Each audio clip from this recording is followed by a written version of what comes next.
부동산 삼박자TV 실 소장입니다. 정 소장입니다. 안녕하세요, 소장님. 예. 네. 요즘 전세 사기에 대한 그 불안감이 많다 보니까 전세권 설정 등기에 대한 문의가 많이 오더라고요. 그러니까요. 네. 사실 우리가 실무에서 보면 전세권 등기라는 비율이 네. 확정일자에만 받는 것보다 훨씬 미미하잖아요. 네. 근데 이제 아까 말씀하셨던 것처럼 전세 사기에 대한 불안감이 증폭되다 보니까 뭔가 전세권 설정 등기를 하면 좀 더 안전하고 네. 확정일자에만 받으면 뭔가 조금 불안한 것 같다라는 심리가 작용을 하는 것 같아요. 맞아요. 사실 그렇지 않잖아요. 맞아요. 예. 전세권 설정이나 우리 확정일자 받고 전입신고하는 거나 효력은 똑같은데 예. 이제 간혹 전입신고를 못해서 그 예. 대안으로 왜 전세권 설정 등기를 하잖아요. 예, 예, 예. 네. 그러니까요. 그러니까 전세권 설정 등기랑 확정일자인에 대해서는 나중에 이제 기회가 되면 다시 네. 한번 다룬다고 치더라도 이거는 이제 약간의 미세한 세부적인 차이는 있지만 네. 사실 큰 효과 면에서는 큰 차이가 없는데 이제 그것 때문에 많이 걱정하시는 분들이 있는 것 같고요. 그런데 요즘에는 이제 우리가 만약에 임차인이 전세권 설정 등기를 하겠다라고 하면 임대인의 네. 동의를 받아야 되고 임대인이 그렇죠. 또 서류를 해줘야 하잖아요. 네, 네. 그 대신에 임차인도 만기가 되면 임차인이 또 그 전세권 설정된 거를 네. 다 깨끗이 말소를 해줘야 맞아요. 되고요. 네, 네. 그런데 이 전세권 말소로 인한 사고가 사실은 최근에 좀 생겼어요. 어떤 경우가 있죠? 예, 두 가지 케이스인데 하나는 아주 좀 오래된 일이에요. 제가 아직도 그 생각만 하면 이렇게 이제 가슴을 쓸어 내리는데, 그래요? 예, 예. 네네. 한 이제 저기 몇 년 전에 네. 임대인이 매매를 내놨어요. 임차인이 살고 있는 집인데 네. 제가 또 임대 계약을 하지 않아서 네. 저는 임차인에 대해서 잘 모르는데 마침 이제 임차인이 나가겠다고 하니까 그 날짜에 맞춰서 매매 계약을 하게 된 거예요. 네, 네. 근데 이제 매매 계약을 이틀 후에 하기로 시간을 잡았는데 우리 뭐 계약을 하러 미리 잡게 되면 미리 계약 준비를 하잖아요. 그렇죠. 그래서 등기부를 열어 보니까 전세권 설정 등기가 되어 있더라고요. 그래서 네. 임차인이 전세권 설정 등기를 했구나라고 그렇죠. 해서 네. 이제 임차인한테 전화를 했어요. 네. 내일 모레 계약을 할 건데 날짜는 뭐 이러이러한 날짜로 됐는데 어떠냐, 뭐 좋다 이렇게 하니까 그러면 전세권 설정 등기하셨던데 잔금일에 전세권 그 말소 설정 서류? 말소를 미리 알려드릴 테니까 준비해 오세요라고 했더니 네. 세입자가 뭐라고 했게요? 뭐 알겠다, 서류 준비하겠다 근데 했겠죠. 이 세입자가 네. 예? 저 전세권 설정 안 했는데요? 저 그냥 확정일자 안 받고 전입신고만 했는데요? 아이, 그분이 깜빡하셨나 보네. 아니, 네. 아니. 그 말을 되게, 진짜? 했더니, 아니에요, 저 안 했어요. 라고 하는 거예요. 그래서 성함이 어떻게 되십니까? 그랬더니 뭐 김모모래. 네. 전세권에 있는 거는 다른 일? 이 모모예요. 어머. 갑자기 등골이 오싹한 거예요. 그래서 네. 봐보니까 네. 날짜도 한 7, 8년 전에 설정이 된 거예요. 이분은 전세입자인가요? 살고 계신 분은? 그러니까 전세입자인데 그 이전 사람일 가능성이 많은 거예요. 그래서 놀래가지고 네. 매도인한테 전화를 해서 이 전세권 설정이 되어 있는데 이게 뭔 일입니까? 현 임차인은 전세권 설정 등기를 한 적이 없대요. 라고 네. 했더니 이분이 아이고 그때 이사 나간 사람이 아직도 안 했구나. 어머머머, 8년 전의 일을. 8년 전인데 아직도 안 했다라고 하는 거 이거 그래서 알아보니까 네. 이제 8년 전에 이제 다른 중개사무소에서 계약을 했는데 네. 8년 전에 이제 그 전에 전세권 설정 등기를 했던 세입자가 나가는 날이 된 거예요. 네, 이제 새로운 네. 사람 들어오고 네. 그래서 이제 그때 중개사무소에서 법무사 연락을 해서 오게 할 테니까 말소서류를 좀 준비해 주세요 하니까 네. 이 임차인이 아유 그거 저도 할 줄 알아요. 저도 그냥 등기소 가서 하면 되는데 굳이 비용 들여서 뭐 할 필요 뭐 있어요. 제가 할게요라고 하니까 임대인이 아유 그래요 본인이 한다고 하니까 그렇게 하죠라고 했었던 거예요. 네. 그래서 믿고 보냈는데 네. 아직도 안 돼 있던 거예요. 근데 이제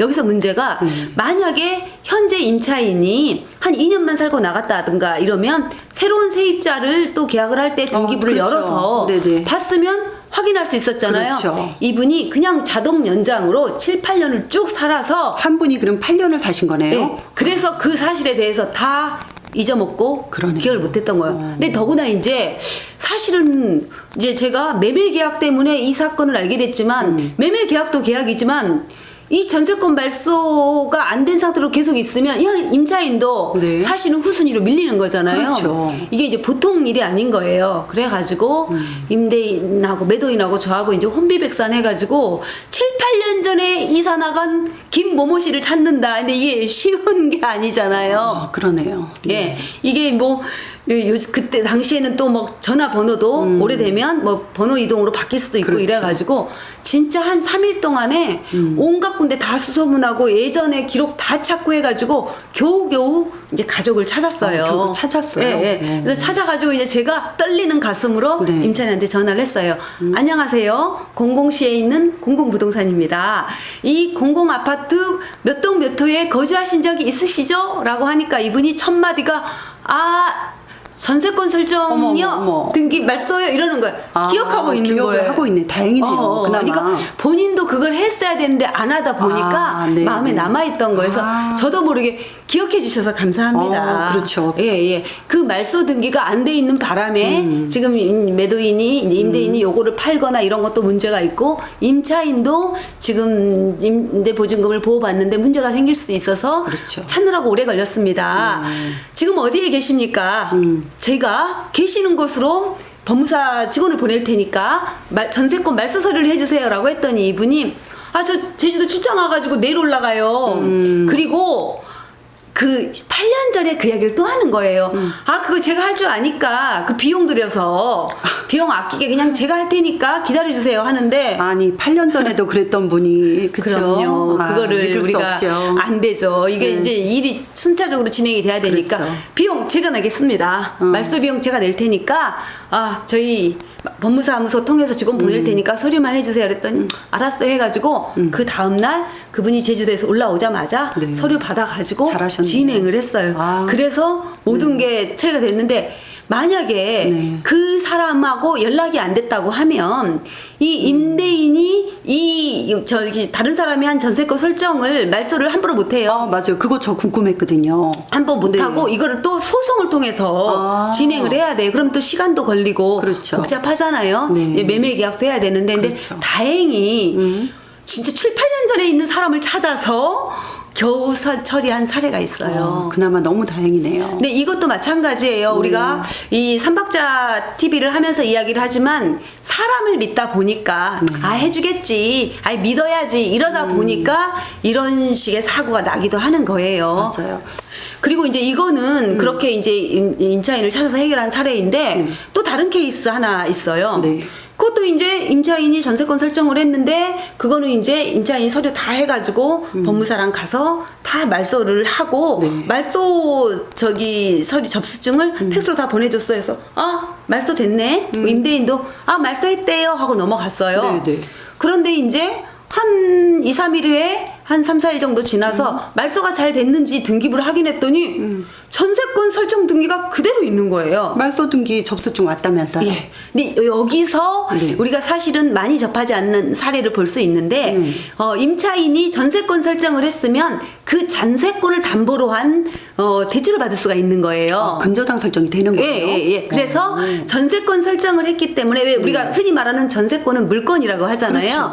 그래서 전세권 설정이 되어 있어서 그 전세권을 담보로 해서 대출을 받아서 근저당이 또 설정이 돼 있었던 거예요. 네. 예. 그런데 이제 이 법무사무소 직원이랑 이 사람은 가서 대출도 다 갚아서 전세권 근저당권 말소를 다 한 거예요. 법무사가? 이 사람은 어떻게 생각했냐? 근저당권이 이 전세권에 기인한 거라서 네. 이거를 말소를 하면 전부 다 없어진다고 생각을 한 거예요. 전세권까지? 예. 네. 그런데 그렇지 않대요. 실무에서는 네.